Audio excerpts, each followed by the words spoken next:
How to enter hard mode in Terraria. So first you must be in the underworld, which is located at the very bottom of the map. And also make sure that your guide NPC is alive, and if somehow the guide NPC dies, you must wait for him to respawn before attempting this. So once you are here on the underworld, you need to have a guide voodoo doll.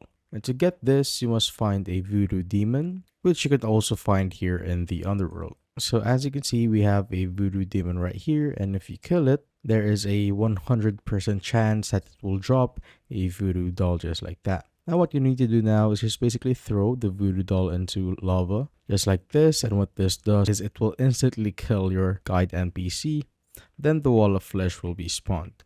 So of course, the next thing that you want to do is defeat the wall of flesh. And as you can see, Wall of Flesh has been defeated and the ancient spirits of Light and Dark have been released, which basically means that your world is now permanently in hard mode. And that is how I basically enter hard mode in Terraria.